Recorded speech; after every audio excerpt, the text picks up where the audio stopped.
So here's the box this thing comes in. It's a CyberPower Sinewave UPS. So you got smooth power with a sine wave, which is perfect for motors, garage door openers, that kind of thing. And there's a picture of the device on it. And it's, as you can see there, 1500 volt amperes or 900 watts. And that's just excellent. This thing will basically power our garage door for, I don't know, probably 100 openings. And since the power outages never last that long, this will be perfect for it. So here you can see there's the 1500 watt UPS has been connected to a garage door opener. And the whole point of this is a sine wave UPS, and a sine wave works perfectly with motors, so you don't have any problems. And you can see it's plugged in up here. So if we go up here and we just unplug it, we're now in emergency mode, and we'll operate the garage door opener, and it's working. And you see cords just dangling in the air. It's being powered by the garage door opener. All right, sorry, the garage door opener is being powered by the UPS. And we will open it again. And it works just dandy. What I should do is show you right up here on the readout. Okay, you can see on the readout what's happening. There we go. Yeah, and that tells you how many watts or how many minutes. Right now it tells you how many minutes are available in the way of time based on the power draw.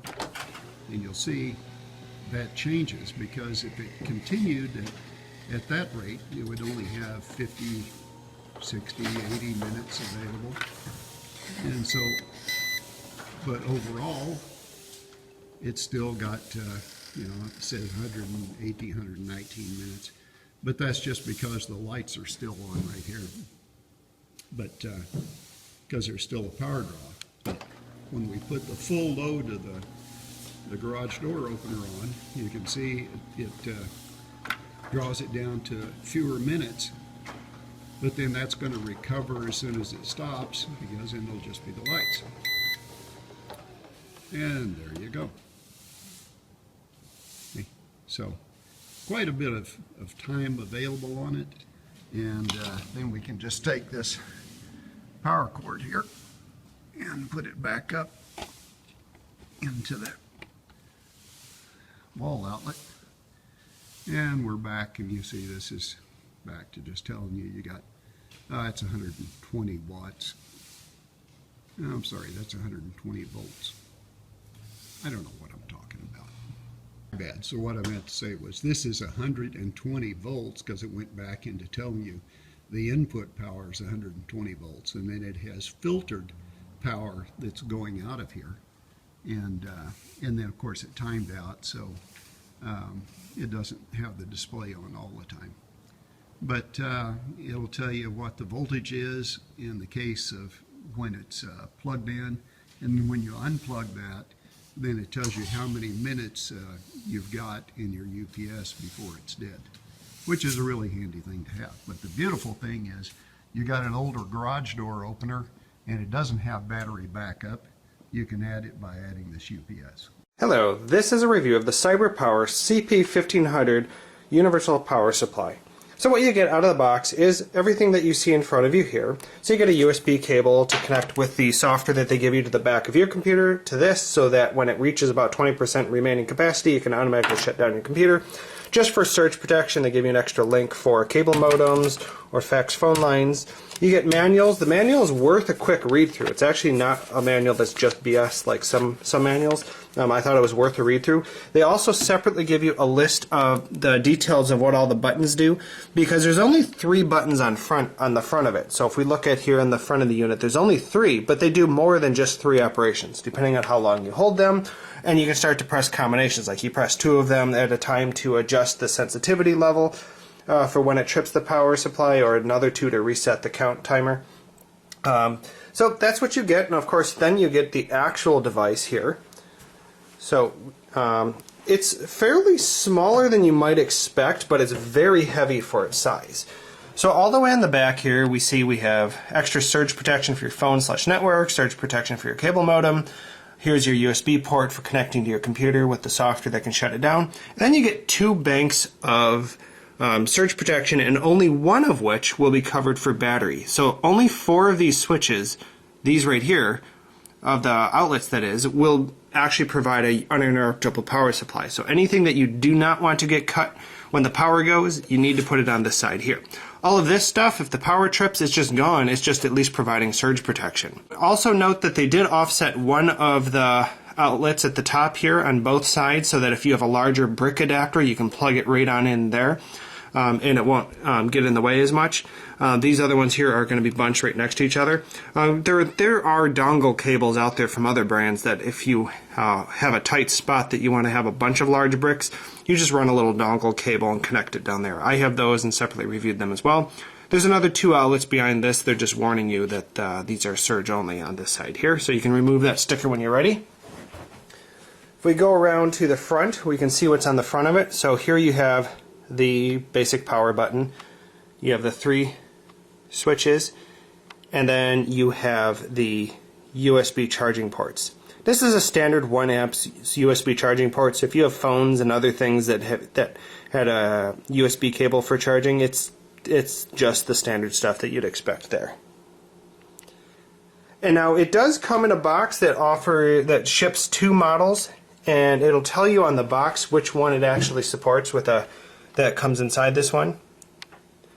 Of course, you can also verify with what says right on front of your unit, and the manual will be for both of them as well. Now, this thing's quite heavy. So on the bathroom scale, we say it weighs 28.5 pounds for the entire box. So here it is. You'll see it over here on the right to give you some perspective next to the size of 2 other computers that I have sitting here. So let's take a closer look at it. So you'll see it has a shiny case on the front here that you've seen before.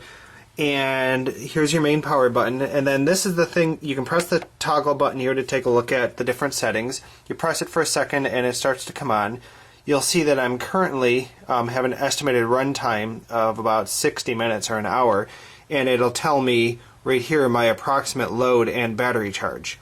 So let's go ahead and cycle through those so we can see some other interesting things. Here it's the number of events. So I have lost power to this unit 21 times so far, because every time my dryer changes cycles, it causes my my other power strip to kick it.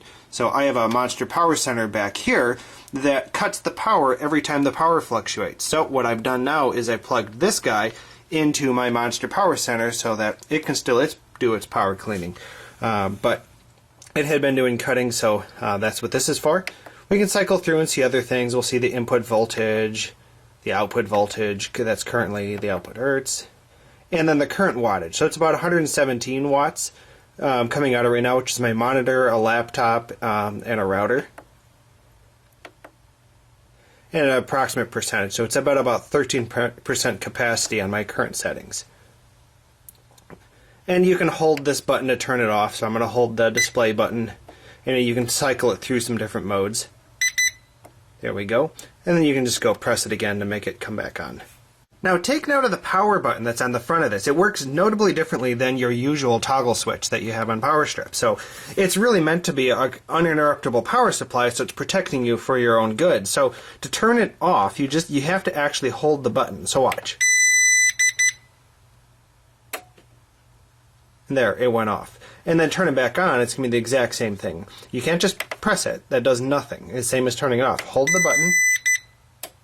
There we go. Now it's coming back on. So you have to hold it for a few seconds in order for it to come back on and turn it off. Now there are 4 things to note about this that you're going to want to be aware of. So let's talk about them really quickly. So number 1 is there's a big white sticker on the top of it. Now I couldn't peel mine off very easily, and it looked like I might end up ripping it off, so I didn't want to do that. So keep wearing it's nice and black with a nice finish, but you will have a big white sticker on the top.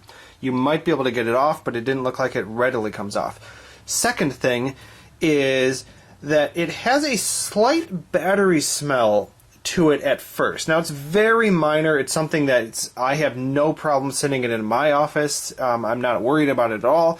But when you'll have this fresh, slight battery smell to it at first when it's fresh out of the box. Third thing is the thing is heavy, really heavy. So in my case here, to heft it on in here, I had to heft it back here. And I told you about the weight before, but just be aware and make sure that you have something to support it when you put it in there, and nothing that you want to put on top of something that might get too tippy if you put it up there. And then the fourth thing is to note that it is quite quiet. Like it's has no sound most of the time except when it's in use. When this thing trips, there's actually fans inside that will pull air in around the down. There's some slots down around the sides on both sides, and it will have a fan that's running, and you will be able to hear it, but it is not a loud fan, but it is audible, but it's only for a short amount of time when it kicks on. So when the power trips for the next 10 minutes, I might hear the fans running inside this thing after the power comes back on, and then eventually it makes no noise.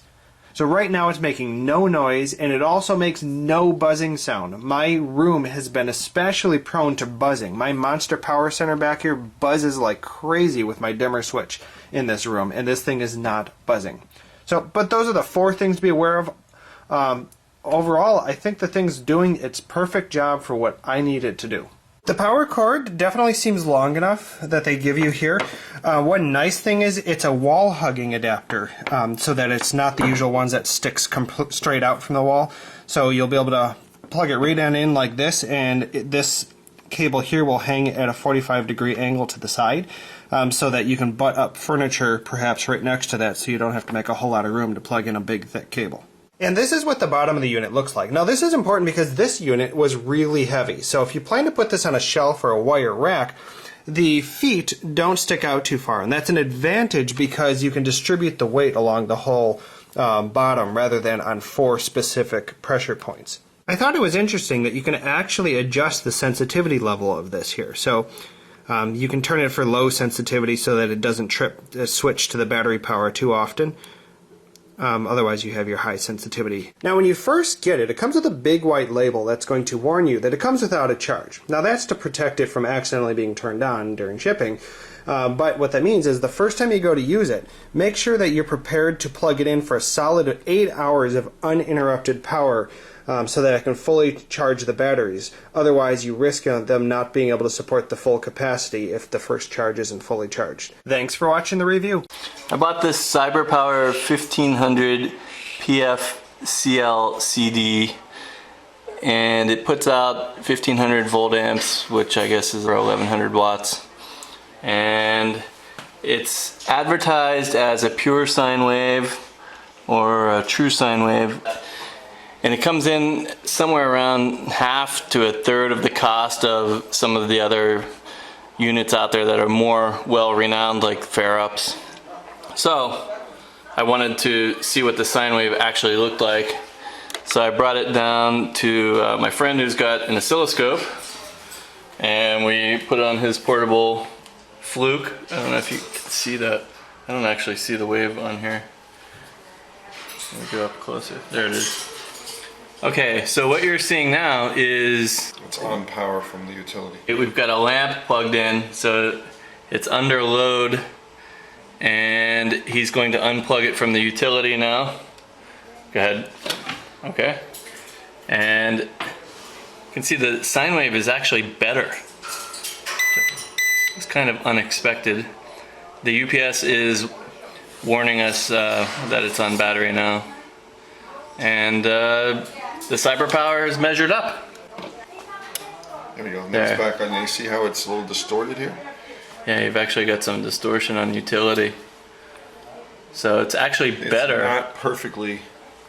Can you still see it in there? Yeah. Now I'll unplug it and go back to the site. It's actually improved. Yeah, she cleaned it up. By CyberPower. CyberPower delivers. So I bought 3 of them. I'm not paid or endorsed by CyberPower whatsoever. This is an independent test, and again, this is for the CyberPower 1500 PFCLCD PFCLCD